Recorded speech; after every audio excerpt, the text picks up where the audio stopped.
येतो ते खरं तर साहिल सर त्यांनी जाताना एक प्रतिक्रिया दिलेली आहे, ती म्हणजे की मैं विकास के मार्ग पर निकल रहा हूँ.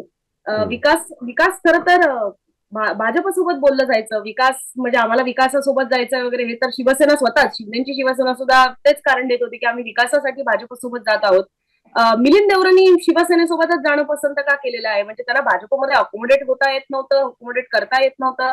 कारण काय आहे? कारण की राज्यसभेवरच जायचं ते भाजपकडनं सुद्धा पाठवता येऊ शकतं.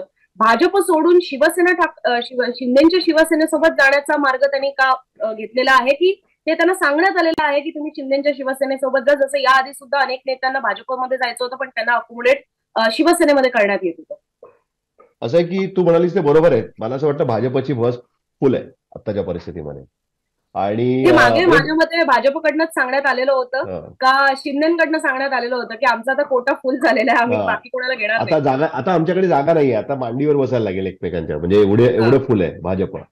तिथे ऑलरेडी कृपाशंकर सिंग आहेत जे वाट बघतायत की त्यांना काहीतरी मिळेल. काँग्रेसची ओळख, मुंबई काँग्रेस म्हटलं की कोण आठवायचं? कृपाशंकर सिंग आठवायचे, ते भाजपमध्ये. आणि गंमत काय माहितीये ना, कृपाशंकर सिंग, मिलिंद देवरा हे म्हणजे गांधी परिवाराचे भक्त मानले जायचे.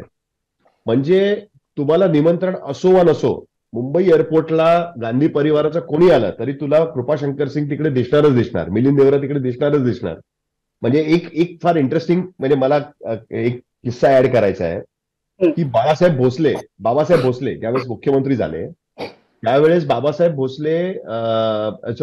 भोसलेंना मुख्यमंत्री झालेत ही गोष्ट कळवण्याच्या आधी मुरली देवरा त्यांच्याकडे विमानाची तिकीटं घेऊन पोहोचले आणि त्यांना सांगितलं की ही 6 विमानाची तिकीट आहेत, तुम्हाला दिल्लीला जायला लागेल. तर ते म्हणले एवढी सगळी तिकीटं कशाला? ते म्हणाले, अरे तुम्ही मुख्यमंत्री होताय, पहिल्यांदा जाऊन तुम्ही यांना भेटणार, इंदिरा गांधींना भेटणार मुख्यमंत्री याच्यासाठी, म्हणून तर परिवाराला बरोबर घेऊन जायला लागेल तुम्हाला. ते ऑब्व्हियसली ते बरं दिसतं वगैरे. हे सगळं ते अंतुलेंच्या राजीनाम्यानंतरचं. तर बाबासाहेब भोसलेंना सुद्धा धक्का बसला त्या गोष्टीचा. एवढंच नाही झालं तर त्याच्यानंतर काय दिसलं तर जेव्हा ते दिल्ली एअरपोर्टला उतरले बाबासाहेब भोसले, तेव्हा त्यांचं स्वागत करायला मुरली देवराज तिकडे उपस्थित होते. तर इंटरेस्टिंग गोष्ट अशी आहे ना की हे या परिवारातले लोक आहेत हे सगळेजण, आणि आता तेच भारतीय जनता पार्टी बरोबर आहे. तर भाजपकडे सुद्धा अकोमोडेशन करून घेण्याची क्षमता फार कमी आहे मुंबईमध्ये, खास करून कारण मुंबईमध्ये भाजप हा 14 पासून अत्यंत स्ट्रॉंग पक्ष राहिलेला आहे. त्याच्या आधी सुद्धा भारतीय जनता पार्टी काही वीक होता असं नाही मुंबईमध्ये. त्यांची काही पॉकेट्समध्ये ताकद होती, आणि 2014 नंतर भाजप हा नंबर 1चा पक्ष आपल्याला बघायला आहे. महानगरपालिकेच्या निवडणुकीत आपण बघितलंच होतं 2017 की भाजपने 14च्या विधानसभा निवडणुकीमध्ये शिवसेना भाजप संघर्षामध्ये भाजपने सगळ्यात जास्त जागा मुंबईमध्ये जिंकलेल्या होत्या. त्यामुळे भाजपकडे अकोमोडेट करायला खूप जण आहेत, आणि ती वानवा नाहीये त्यांच्याकडे. म्हणजे किरीट सोमय्यांना जर काय ईशान्य मुंबईत तिकीट नाही दिलं तर ठीक आहे, त्यांच्याकडे त्यांनी ह्याला तिकीट दिलं, मुलुंडचे आमदार पराग शहा तिकडे आता तिकीट मागतात. उत्तर मुंबईमध्ये गोपाळ शेट्टीला त्यांनी तिकीट दिलं, आता गोपाळ शेट्टीला जायचं तर तिकडे त्यांच्याकडे 3 ऑप्शन्स आहेत. त्यामुळे त्यांच्याकडे तो अकोमोडेशनचा प्रॉब्लेम आहे. याउलट एकनाथ शिंदेचा सगळ्यात वीक पॉईंट कुठला असेल तर तो मुंबई आहे. मुंबईमध्ये अजूनही त्यांना फार डेंट करता आलेलं नाहीये. म्हणजे नुसते नगरसेवक वगैरे सगळ्या गोष्टी घेतलेल्या आहेत, पण तरी सुद्धा by and large in popular perception अजूनही उद्धव ठाकरे मुंबईमध्ये बऱ्यापैकी ग्राउंड पकडून आहेत. अशा परिस्थितीमध्ये त्यांच्याकडे अकोमोडेशनचा चान्स जास्त आहे. दुसरी गोष्ट अशी की बऱ्याचदा कसं असतं ना, रिजनल पक्षांना दिल्लीमध्ये कोणीतरी असा माणूस लागतो की ज्याचा वेगवेगळ्या ह्याच्यामध्ये संपर्क असेल, त्यांना तो रीच मिळू शकेल. तुला आठवत असेल संजय निरुपम आपल्या चावडीवर आले होते, त्यांनी किस्सा सांगताना सांगितलं होतं की बाळासाहेबांनी त्यांना काय सांगितलं की का तुला मी पाठवतोय म्हणून, कारण तिथे जाऊन त्या पद्धतीचं राजकारण करू शकणार एक त्यांना माणूस पाहिजे असतो. आता असं नाही की ते अनपड आहेत, ते अजिबात करू शकत आहेत. शेवटी आता श्रीकांत शिंदे वगैरे सुद्धा 2014-2019 सेकंड टर्म त्यांची चालू आहे त्याच्यामध्ये, त्यामुळे त्यांचे पण काय काय संपर्क आहेत. पण तरी सुद्धा मिलिंद देवरा हे वेगळ्या वर्तुळात वावरणारे आहेत. त्यांचा म्हणजे इंडो युएस जे बिझनेस कम्युनिटी आहे त्याच्यामध्ये त्यांचा मोठ्या बऱ्यापैकी त्यांचा वावर आहे. या सगळ्या गोष्टी आजूबाजूला आहेत. ह्याच्यामध्ये कुठेतरी मिलिंद देवरा त्यांना म्हणजे मदत करू शकतात. जे एक इंडस्ट्रीयल कम्युनिटीमध्ये जो एक रीच लागतो वेगळ्या पद्धतीचा, तो रीच कुठेतरी त्यांचा क्रिएट करून देऊ शकतात. आणि ह्याचा अर्थ स्पष्ट आहे की किती झालं तरी सुद्धा शिवसेना म्हणून एक वेगळी आयडेंटिटी असर्ट करायचा प्रयत्न हा एकनाथ शिंदेने या पद्धतीने सुरू केलाय हे आपण नक्कीच म्हणू शकतो. कारण शेवटी त्यांनाही कुठेतरी माहिती असणार की भारतीय जनता पार्टीचा दावा दक्षिण मुंबईवरती आहे. मिलिंद देवरांचे भारतीय जनता पार्टीचे प्रयत्न काही फारसे यशस्वी ठरलेले नाहीयेत. अशा परिस्थितीमध्ये आपण त्यांना घेतलं तर आपण दावा करू शकू दक्षिण मुंबईच्या सीटवरती.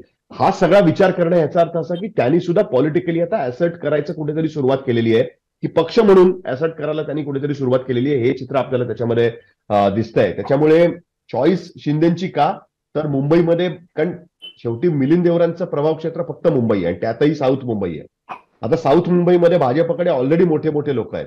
अशा परिस्थितीमध्ये दुसरा ऑप्शन काय राहतो त्यांच्याकडे, तर अजित पवारांकडे ते जाऊ शकत नाही, त्यांचं शून्य आहे या सगळ्या मुंबईच्या प्रकारामध्ये. मग राहतात एकनाथ शिंदेची शिवसेना आणि तिकडे स्कोप आहे, तिकडे त्या पद्धतीने ते ऍडजस्ट करू शकतात. आता बघायचं, कारण शेवटी कसं आहे की मिलिंद देवरांचं राजकारण वेगळ्या पद्धतीचं राहिलंय. त्यांना वेगळ्या पद्धतीच्या राजकारणाची सवय आहे. की जेल होईल का एकनाथ शिंदेच्या राजकारणामध्ये, हे आता पुढच्या सगळ्या हिकअप्स आपल्याला बघायला लागतील. सध्या तरी त्यांनी पाऊल टाकलेलं आहे. ते पाऊल कितपत सक्सेस होतं, काय होतं, हे शेवटी हळूहळू आपल्याला त्या गोष्टी उलगडत जातील. हे मुरली देवरांचं कनेक्शन होतं. मुरली देवरा धीरूभाई अंबानी यांचे जवळचे मित्र समजले जायचे आणि त्यामुळे त्यांचं काँग्रेसवरती फार मोठं प्रभुत्व असायचं. मुंबई हे इंडस्ट्रियलिस्ट उद्योगपतींचं हब, त्याच्यामुळे काँग्रेसला फंड उपलब्ध करून देणं वगैरे, याच्यामुळे मुरली देवरांचा खूप मोठा रुतबा हा एका पद्धतीने काँग्रेसमध्ये होता. त्यामुळे मिलिंद देवरांना साहजिकच आहे त्याचा फायदा झाला. 2004 मध्ये ज्यावेळेस ते लोकसभेवर निवडून गेले, 2009ला त्यांना पुन्हा एकदा ती संधी मिळाली. 14 आणि 19 मध्ये खरं तर काँग्रेस बरोबर त्यांचे खटके व्हायला सुरुवात झाली, कारण 14 मध्ये ते इलेक्शन हरले आणि त्यानंतर त्यांना असं वाटत होतं की त्यांना महाराष्ट्रामधनं काँग्रेस राज्यसभेवर पाठवेल. कारण परिस्थिती अशी होती की हे 4-5 नेते आहेत, म्हणजे उदाहरणार्थ मिलिंद देवरा, ज्योतिरादित्य शिंदे, नंतर RPN सिंग, जितीन प्रसादा, सचिन पायलट, हे जे 5-6 नेते आहेत, ह्यांना UPA 2च्या काळामध्ये टीम राहुल म्हणून बघितलं जायचं. हे सगळे मंत्री होते, यातले ऑलमोस्ट एव्हरीवन, सगळेजणच मंत्री होते. आणि हे सगळे मंत्री हे यंग टर्क्स काँग्रेसमधले, की जे पुढची पिढी राहुल गांधींबरोबर काँग्रेसचे तयार झालेलं नेतृत्व, आणि या सगळ्यांचे वडील हे काँग्रेसमध्ये महत्वाच्या पदावर राहिलेले आहेत, काँग्रेसमध्ये मंत्री राहिलेले आहेत. काँग्रेसमधली जी घराणेशाही आपण म्हणतो ना, ते सगळ्यांचं हे, म्हणजे जितीन प्रसादांचे वडील जितेन प्रसाद हे उत्तर प्रदेशमधनं काँग्रेसमधनं निवडून जायचे. सचिन पायलट यांचे वडील राजेश पायलट हे मंत्री राहिलेले आहेत, राजीव गांधी यांच्या जवळचे मानले जायचे. मिलिंद देवरांचं तर माहितीच आहे. ज्योतिरादित्य शिंदेचे माधवराव शिंदे आणि RPN सिंग, ही सगळी घराणी काँग्रेसची घराणी होती. आताच्या परिस्थितीमध्ये आपण काय बघतोय, ज्योतिरादित्य सिंधिया, RPN सिंग, जितेन प्रसाद, हे सगळेजण भारतीय जनता पार्टीमध्ये गेलेले आहेत. मिलिंद देवरा शेवटी उरलेले होते, ते आज शिवसेनेमध्ये चाललेले आहेत आणि सचिन पायलट यांचा संघर्ष काँग्रेसमध्ये राहिलेला आहे. तर मिलिंद देवरा यांना असं वाटलं होतं की त्यांना राज्यसभा मिळेल, कारण ते टीम राहुलमध्ये राहिलेले आहेत. पण त्यावेळेस राज्यसभा कोणाला मिळाली? कुमार केतकरला. त्याच्यानंतर पुढची टर्म आली, पुढच्या वेळेस सुद्धा त्यांना अपेक्षा होती की कदाचित आपल्याला राज्यसभा मिळेल. त्यावेळेस राज्यसभा कोणाला मिळाली? इम्रान प्रतापगडीला. मी 2022च्या राज्यसभा निवडणुकीचं म्हणतोय. इम्रान प्रतापगडी यांना राज्यसभा मिळाली. त्याही वेळेस त्यांना चान्स मिळाला नाही. यावेळेस त्यांना अपेक्षा होती की कदाचित काँग्रेस त्यांच्याबरोबर बसेल, की ठीक आहे तुझा मतदारसंघ चाललाय, आपण कदाचित तो मतदारसंघ घेणार नाही. त्याच्या बदल्यात जी आता जून महिन्यामध्ये, कारण आताच्या परिस्थितीमध्ये विरोधी पक्षामध्ये फक्त काँग्रेसकडे मत आहेत की जे राज्यसभेमध्ये पाठवू शकतात. 42 मतं लागतात त्याच्यामध्ये. त्याचं प्रॉमिस कुठेतरी त्यांना मिळत नव्हतं. मला असं दिसतंय की कदाचित एकनाथ शिंदेबरोबर त्यांचं त्या संदर्भातलं बोलणं झालंय, किंवा एकनाथ शिंदेकडे आता तो पिच आहे. कारण भारतीय जनता पार्टी त्यांना विचारत होती की तुम्हाला जर दक्षिण मुंबई हवी असेल तर तुमच्याकडे उमेदवार कुठे आहे, आणि तो उमेदवार आता मिलिंद देवरांच्या माध्यमातून ते द्यायचा प्रयत्न करतील की बघा आता आमच्याकडे उमेदवार आहे, जो त्याने फॉर्मली ती कॉन्स्टिट्युन्सी रिप्रेझेंट केली आहे, एक मोठं नाव आहे, त्याच्याबरोबर एवढे लोक आलेत, आम्हाला ही संधी पुन्हा एकदा मिळाली पाहिजे. आम्ही शिवसेना उद्धव बाळासाहेब ठाकरे गटाच्या विरुद्ध कॅन्डिडेट देऊ शकतो. अर्थात तो क्लेम मान्य होईल की मला माहित नाही. There is no guarantee in politics. आणि अशा परिस्थितीमध्ये त्यांना मग राज्यसभा प्रॉमिस केली गेली आहे का, राज्यसभेवर ते पाठवू शकतील का? माझ्या दृष्टीने हे प्रश्नचिन्ह आहे.